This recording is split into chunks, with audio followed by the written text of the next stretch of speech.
We all know that Jaws is a brilliant suspenseful movie about overcoming abstract and unknown fears beneath the surface. But for this video, I want to dive a little deeper, highlighting the symbolic representation of each character, revealing hidden philosophical views. And I also want to show parallels to the Babylonian creation story as well as the biblical narrative. Hi, my name is Nat Tran. I went to college for biblical studies and took too many classes on history of ideas, and now I'm cursed with a plethora of unnecessary information for trivia. A quick summary about Jaws: it was based on a novel about shark attacking vacationers on a shore.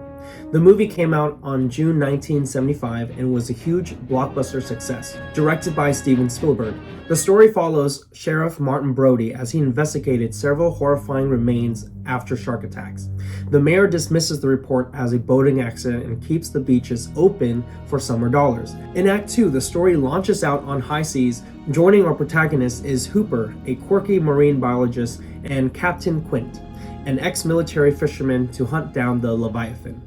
After destroying it, Brody becomes the hero. Why has Jaws continued to surprise audiences over 50 years? Spielberg explains in a recent interview. It has nothing to do with the shark. Because it's not a shark movie, this is a people movie. You see, the movie's not about sharks. What we have here is a fable for modern society. It's a cautionary tale of how people respond, for better or for worse, when crisis strikes. Remember, it was the police officer that played in the sand like a child after seeing the victim's body, or the board of members that walked away with guilt after lying about the boating accident. Well, I think possibly, yes, a boating accident. That's not what you told me over the phone. What makes this film so timeless and timely is that the antagonist is not just a big scary shark. No, we got bigger fish to fry. The sea monster is an allegory of perversion of human nature.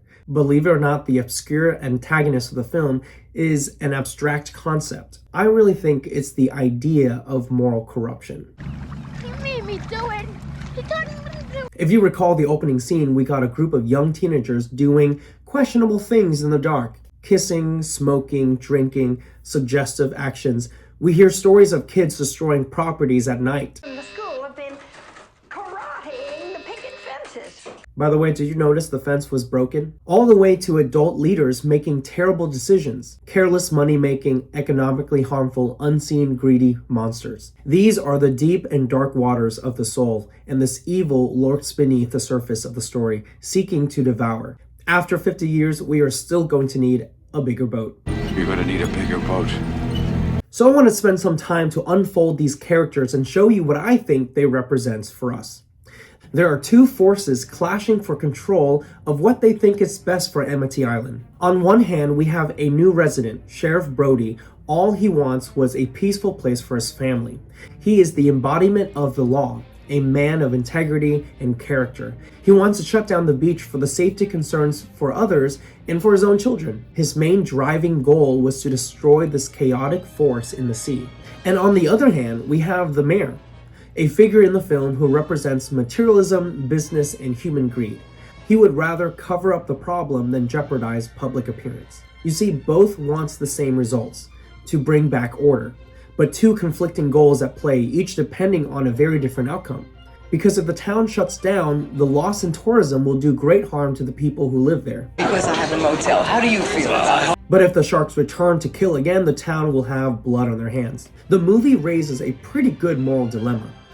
What kind of force is powerful enough to overcome the chaotic, evil beast?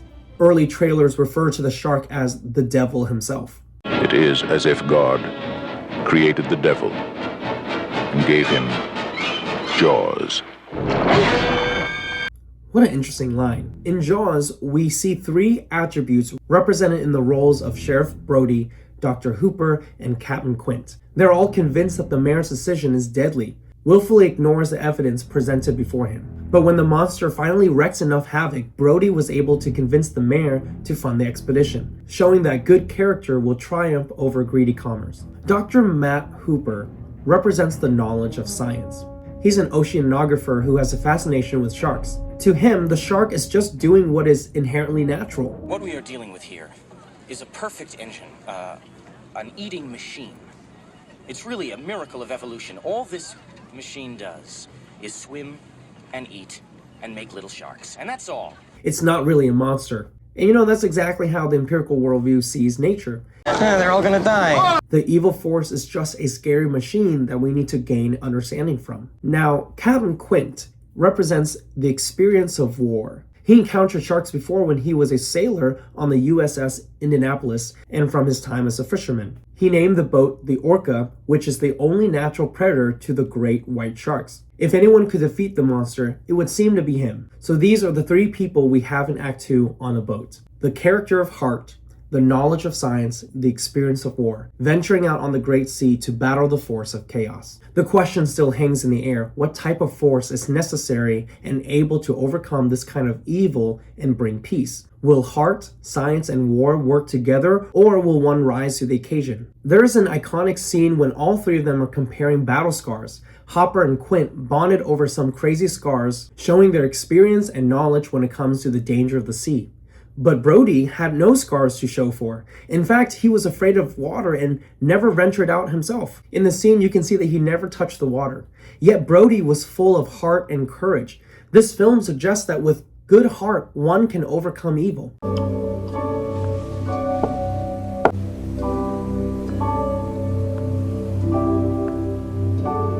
Despite Dr. Hooper's profound knowledge of the ocean, when finally faced with a shark, he fled for safety.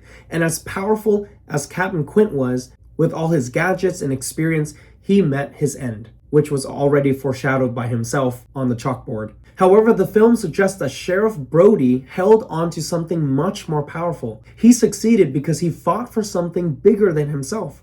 He was the unlikely savior that sacrificed himself for others and showed moral courage by entering the tempest of the sea, slaying the beasts, and brought peace back to the island. There is a chaotic force that could not be ignored by human authority, contained by science, or conquered by war.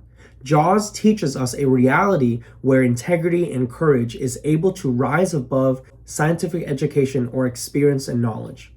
I want to take a short minute to brag about the iconic soundtrack of the film, because we don't see much of the shark at all.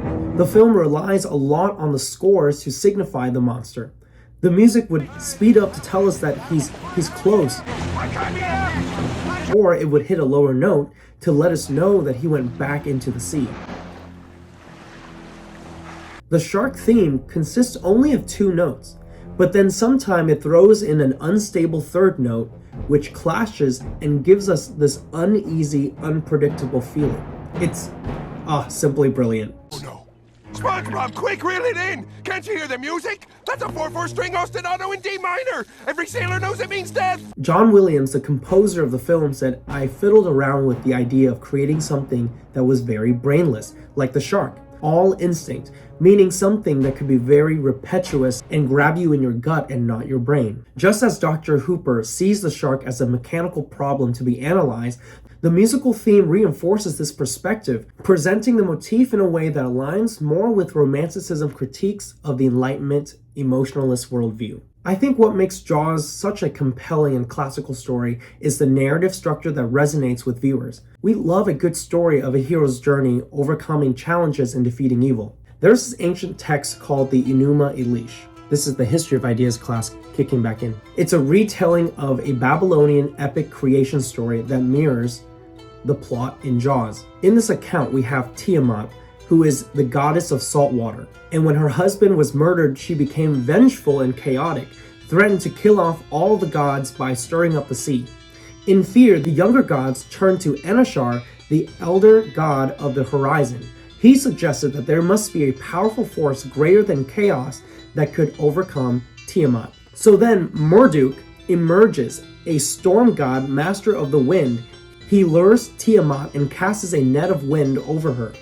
Then with one shot, he blows her up and destroys her from the inside out with his wind, separating her body to create the firmament above and the waters below, creating order and restoring peace. Now, I doubt that Steven Spielberg had any idea of this parallel meta-narrative, and maybe it's a stretch, but what's undeniable is the same moral lesson in both stories. Human order can be a great force that overcomes chaos if we fearlessly face it directly. You see, biblical narratives capture similar symbolisms. It wasn't until Jonah decided to be thrown into the sea that the storm calmed. And it was Jesus, our better Jonah, that faced the storm directly and told it to be still. One that would take within himself the chaos and disorder of sin and death, that peace may be restored to the world. Chrissy Watkins innocently entered the water and was killed by the chaos of the sea. And similarly enough, Christ entered the same chaos, swallowed by the earth, so that the world could be restored back